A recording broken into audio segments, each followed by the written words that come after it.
શ્રી સૌરાષ્ટ્ર સઈ સુથાર જ્ઞાતિ હિતેચ્છુ મંડળ અમદાવાદ પ્રેરિત અને શ્રી સૌરાષ્ટ્ર સઈ સુથાર જ્ઞાતિ યુવક મંડળ દ્વારા આયોજિત 36મા સમૂહ લગ્ન સમારંભ કન્યાદાન 3નું ભવ્ય આયોજન કરવામાં આવ્યું। આ માંગલિક પ્રસંગે સમાજના 7 નવયુગલોએ શાસ્ત્રોક્ત વિધિથી લગ્ન ગ્રંથિમાં જોડાઈને નવું જીવન શરૂ કર્યું હતું। શ્રી સૌરાષ્ટ્ર સઈ સુથાર જ્ઞાતિ હિતેચ્છુ મંડળ અમદાવાદ જેના પ્રમુખનો હોદ્દો ધરાવું છું અને શ્રી સૌરાષ્ટ્ર સઈ સુથાર યુવક મંડળ દ્વારા આયોજિત આ 36મા સમૂહ લગ્ન અમે લોકો કરી રહ્યા છીએ અને આજે 7 જોડાના સમૂહ લગ્નથી જોડાયા છે।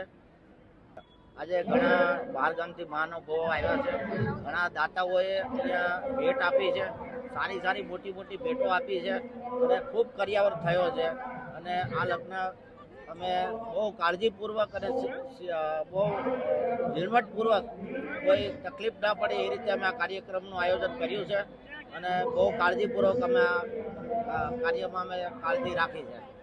અમારે મેન તો શું છે કે ચોટીલાથી મહંત આવ્યા હતા, નવલગીરી બાપુ, પછી રાજપરા ખોડિયાર મંદિરના મહંત આવ્યા હતા, પછી રાજપરા ખોડિયારથી મહંત આવ્યા હતા, તેમજ અમારા સમાજના આગેવાનો મુંબઈથી, સુરતથી, ગારિયાધારથી, રાજુલા, મહુવા, ભાવનગર એમ અન્ય સિટીમાંથી બધા મહાનુભાવો અહીંયા મહેમાન ઉપસ્થિત છે। મારું નામ હિંમતભાઈ પી હિંગુ, શ્રી સૌરાષ્ટ્ર સઈ સુથાર જ્ઞાતિ હિતેચ્છુ મંડળના મેનેજિંગ ટ્રસ્ટી તરીકે સેવા આપું છું। આ અમારા 36મા સમૂહ લગ્ન છે। નોન સ્ટોપ 1987થી આજ સુધી અમે એક પણ વર્ષને ગેપ કર્યા વગર સમૂહ લગ્ન કરીએ છીએ।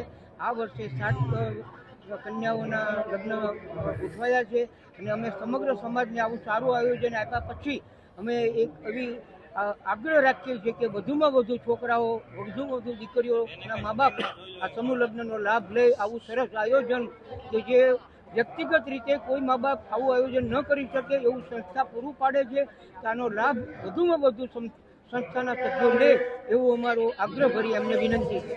કારણ કે જેટલા સમાજ જેટલો સપોર્ટ આપશે, આજે 7 છે તો 17 થાય તો અમારો ઉત્સાહ આનાથી પણ ડબલ વધી જાય અને આયોજનમાં પણ આનાથી વધારે અમે સારું આયોજન પૂરું પાડી શકીએ।